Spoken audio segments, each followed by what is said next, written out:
Көңіл бұрыңыздар. Москва шаарында эмгектенип жатқан мекендештер, сиздер үчүн. Врач-стоматолог Бигалиев Мақсатбек Эсеналиевич стоматологиянын бардык кызматтарын көрсөтөт. Сиздерге ыңгайлуу баада тиш ооруларын сапаттуударлоо жана тиш салуу, лечение, реставрация, удаление зубов, гигиеническая чистка, брекеттин бардык түрү, протезирование, металлокерамика, цирконий, имплантация. Бизде консультация жана рентген акысыз. Дарегибиз: метро Дубровка, улица Шарика-Подшипниковская, 40. Дем алышсыз 9-дан кечки 9-га чейин. Кененирээк маалымат үчүн телефон 8999 555 84 77. Кыргыз-тажик чегарасынын дээрлик бардык тилкесинде зым тартылат. Мамлекеттик чегара кызматынын башчысы Абдикарим Алимбаев Кыргыз-тажик чегарасынын дээрлик бардык тилкеси зым менен тосууларын 22 апрелде азаттыкка билдирди. Ал демаркациялоо иштери 1 майга чейин баштала турганын тактады. Чегара кызматында чегараны тосуу боюнча атайын бөлүм түзгөнбүз. Жакында 1 майга чейин тосуу иштери башталат. Кыргыз-тажик чегарасына толугу менен зым тартылат. Бирок чегара сызыгы ар кандай жерден өтөт. Тоолуу, асказоо жерлерге тикенек зымдар тартылбайт. Андай жерлерге адамдардын өтүшүнө тоскоол боло турган зымдарды таштайбыз. Бирок айыл туздуу жерлерди толугу менен тосконго тапшырма алдык жана быйыл бүтүрөбүз деген планыбыз бар, деди Алимбаев. Улуттук коопсуздук мамлекеттик комитетинин төрагасы Камчыбек Ташиев 18 апрелде Баткенде жергиликтүү тургундар менен жолугушканда Кыргыз-тажик чегарасынын демаркациялоо иши башталарын билдирген. 27 февралда Жогорку кеңештин 6 комитети биргелешкен жыйынында Кыргыз-тажик чегарасын делимитациялоо боюнча макулдашуулардын долбоорун колдогон. 13 мартта Бишкекте президенттик администрациясынын ынтымак ордо имаратында Кыргызстан менен Тажикстандын мамлекеттик чегарасы жөнүндөгү келишимге эки өлкөнүн президенттери Садыр Жапаров менен Эмомали Рахмон кол койгон. Алар чегара келишимин тарыхый деп баалашкан. Кыргызстан менен Тажикстандын президенттери Садыр Жапаров жана Эмомали Рахмон 31 мартта Тажикстандын Кожен шаарында ратификациялык грамоталар менен алмашуу жөнүндө протоколго кол коюшкан. Бул документ алмашуу менен чегара тактоодогу делимитация процесси толук бүткөн. Расмий маалымат боюнча Кыргызстан менен Тажикстандын ортосундагы мамлекеттик чегаранын жалпы узундугу 1006 чакырымды түзөт. Анын ичинен 519 чакырымы чегара сызыгы 2011 жылга чейин такталып, жазылып, өкмөттүк делегациялар бекиткен. Ал эми калган 486 чакырым тилкеси акыркы 3 жыл ичинде такталды.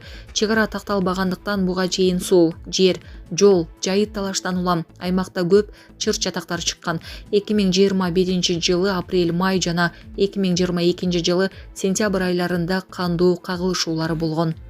Булак Азаттык. Орусиядагы кыргыз мигранттарынын маселелери талкууланды. Кыргызстандын Орусиядагы элчиси Кубанычбек Бөкөнтаев менен Орусия президентинин чет өлкөлөр менен аймактар аралык жана маданий байланыштар боюнча башкармалыгынын башчысы Игорь Маслов 21 апрелде жолугушту. Бул тууралуу Тышкы иштер министрлиги билдирди. Маалымдалгандай, жолугушуу кыргыз тараптын демилгеси менен болуп, өлкөбүздүн жарандарынын Орусиянын аймагында жүрүүсүнө байланыштуу маселелер, анын ичинде коомдук резонанс жараткан Москвадагы Монжо комплексиндеги кыргыз жарандар менен болгон окуянын айланасындагы кырдаал талкууланды. Элчи Бөкөнтаев 11 апрелде болгон окуяга байланыштуу тынчсыздануусун билдирип, Орусия талапка бул маселени объективдүү жана акыйкат кароону суранды. Беле кетсек, буга чейин Москвадагы мигранттар боюнча Мончодо кармалгандыгы, аларга болгон райымсыз мамиле боюнча маалыматтар байма-бай тараган. Маселе Жогорку кеңештин трибунасында да айтылып, Орусиянын элчисине нота тапшырылган. Мындан тышкары жолугуш учурунда Орусияда мыйзамсыз жүргөн чет өлкөлүк жарандардын, анын ичинде Кыргызстандын жарандарынын укуктук абалын жөнгө салуу мүмкүнчүлүгүн билдирген Орусия президентинин жарлыгынын мөөнөтү 2025 жылдын 10 сентябрына чейин узартылганы тууралуу Орусия тарап кабарлады. Тараптар кыргыз-орус мамилелерин союздаштык жана стратегиялык өнөктөштүк духунда мындан ары да бекемдөөгө, бекем чечкиндүүлүктү белгилешти. Министрлик буга чейин аталган жарлыктын мөөнөтүн узартуу маселесинин үстүндө тиешелүү иштерди алып барып, Орусия тараптын дарегине тиешелүү кайрылуулар жиберилгенин белгилейт деп жазылат расмий билдирүүдө. Робот техникаларды колдонуп, Ташиев УКМКнын башыгуусуна катышты. 22 апрелде УКМКнын А атайын багыттагы кызматынын Асман көзөмөлү 2025 антитеррордук машыгуу иш-чарасы өткөрүлдү. Бул туурасында атайын кызматтын маалымат борбору билдирди.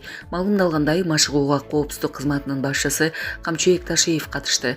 Асман көзөмөлү 2025 машыгууларынын максаттары: атайын жана ыкчам көчүрмөн операцияларды жүргүзүүдө, УА жана жердеги роботторду колдонуу боюнча атайын багыттагы кызматтын өздүк курамынын көндүмдөрүн өркүндөтүү. Атайын күчтөрдү аракеттердин алгоритмин иштеп чыгуу, ошондой эле FPV дрондорду, квадрокоптерлерди, жердеги роботторду коопсуз пайдаланууну иш жүзүндө сыноодон өткөрүү, ошондой эле орнотулуучу жардыргыч заттарды талаш шартында көчүрмөн абалга келтирүү, барымтадагыларды бошотуу, ар кандай объектилердеги террористтерди жок кылуу боюнча оперативдүү көчүрмөн иш-чараларды өткөрүүдө, атайын бөлүктөр менен тажрыйба алмашуу, ал максаттарга ылайык жер үстүндө жүрүүчү роботторду колдонуу. Машыгуунун алкагында заманбап көчүрмөн роботехниканын орчундоо мүмкүнчүлүктөрү практика жүзүндө көрсөтүлдү. Анда согуштуу көчүрмөн ийгиликтүү аткарылды. Роботторду колдонуу менен шарттуу административдик имаратка чабуул коюу, анан ары атайын аскердик топ тарабынан имаратты тазалоо, жердеги камикадзе дронунун жардамы менен унаа каражатын жардыруу, чабуул жасоочу дронду колдонуу менен унаа каражатын жок кылуу, кумулятивдик жардыргыч заттар менен жабдылган чабуулчу дрондорду, ошондой эле ар кандай ок чыгаруу механизмдери бар көп жолу колдонулуучу FPV дрондорун колдонуу. Ташиев А атайын багыттагы аскер кызматкерлеринин алдында сөз сүйлөп, учурда мамлекет тарабынан материалдык техникалык база менен жабдуу боюнча бардык шарттар түзүлүп жатканын белгилеп, террористтик, экстремисттик жана деструктивдүү күчтөрдү жок кылуу боюнча коюлган аскердик милдеттерди аткаруу үчүн ар дайым даяр болууга чакыргандыгы маалыматта кошумчаланган. Гурбангулу Бердимухамедов Кыргызстанга иш сапары менен келди. Түркмөнстандын Халык маслахатынын төрагасы Гурбангулу Бердимухамедов Борбор Азия өлкөлөрү боюнча сапардын алкагында Кыргызстанга иш сапары менен келди. Бул туурасында президенттин маалымат кызматы билдирди. Маалымдалгандай, аны Ысык көл эл аралык аэропортунан Кыргызстандын президенти Садыр Жапаров тосуп алды. Флагшопторго эки өлкөнүн желектери илинип, килем төшөлүп, ардактуу кароол тизилген. Сапардын алкагында Садыр Жапаров менен Гурбангулу Бердимухамедовдун эки тараптуу сүйлөшүүлөрү, ошондой эле бир катар маданий иш-чараларга баруулары пландалууда. Кайрымдуулук кылам. Ошто 8 жаранды алдап кеткен шылуун кармалды. Бул туурасында Ош шаардык ички иштер башкармалыгынын басма сөз кызматы билдирди. Маалымдалгандай, Кара Суу районунун тургуну милицияга арыз менен кайрылган. Анда ал Бабур аттуу бала кайрымдуулук иштери жасап жүргөндүгүн айтып, TikTok тиркемеси аркылуу байланышкан. Ал арыз ээсинин байланыш номурларын алган соң, О банк тиркемесин көчүрүүнү айткан. Андан соң банктын тиркемесинен анын аты аркылуу 65 000 сом кредит алып койгон.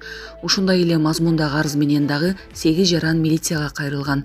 Бул факты алдамчылык менен кылмыш иши козголуп, натыйжада шектүү катары 2000-жылы туулган Ош облусунун тургуну кармалган.